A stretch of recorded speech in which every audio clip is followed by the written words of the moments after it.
इतनी तेज धूप है, आप लोगों को भूख प्यास लग रही होगी।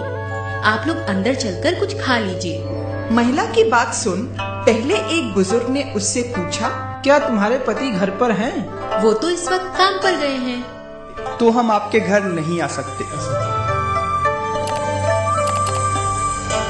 शाम को जब महिला के पति काम से घर लौटे तो उसने पूरी बात अपने पति को बताई। सारी बात सुनने के बाद पति ने तीनों बुजुर्गों को शाम के खाने का निमंत्रण देने को कहा। पति के कहे अनुसार महिला एक बार फिर उस पेड़ के पास पहुंची और उसने उन बुजुर्गों को खाने का निमंत्रण दिया। महिला की बात सुन बीच में बैठे बुजुर्ग बोले, शुक्रिया बेटी, पर हम तीनों एक साथ किसी के भी घर नहीं जाते। पर ऐसा क्यों?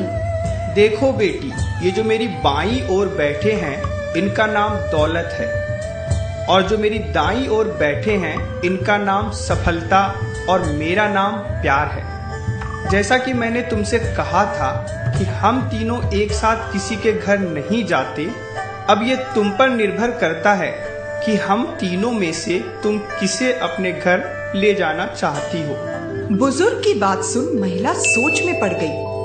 उसके लिए निर्णय कर पाना थोड़ा मुश्किल हो गया। उसने सोचा क्यों ना अपने पति की मदद ली जाए। वो भीतर गई और उसने अपने पति को सारी बात बताई। पत्नी की बात सुनने के बाद पति बोले, मुझे लगता है हमें दौलत को अपने घर ले आना चाहिए, क्योंकि उसके आते ही हम माला माल हो जाएंगे। नहीं नहीं, मुझे तो लगता है कि हमें सफलता को ले आना चाहिए, क्योंकि उसके आते ही हम जिंदगी में वो सब हासिल कर पाएंगे जिसकी हमें इच्छा है। तभी पास ही में बैठी इनकी 10 साल की बेटी बोल पड़ी, मम्मा, पर मुझे लगता है कि हमें उस प्यार नाम वाले दादाजी को घर बुलाना चाहिए, ताकि हमारा घर खुशियों से भर जाए। बेटी की बात पति पत्नी को जच गई और उन्होंने आंगन में जाकर प्यार नाम के बुजुर्ग से घर के अंदर आने का आग्रह किया। प्यार नाम वाले बुजुर्ग आगे बढ़े, पर ये क्या, उनके पीछे पीछे दौलत और सफलता नाम के बुजुर्ग भी घर की ओर चल पड़े।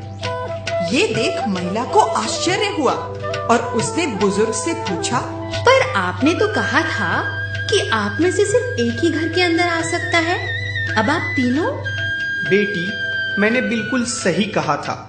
अगर तुमने दौलत या सफलता में से किसी एक को चुना होता तो बाकी दो घर के बाहर ही रह जाते, पर क्योंकि तुमने प्यार को चुना है, सो जहाँ प्यार रहता है वहाँ दौलत और सफलता तो खुद ब खुद चली आती है।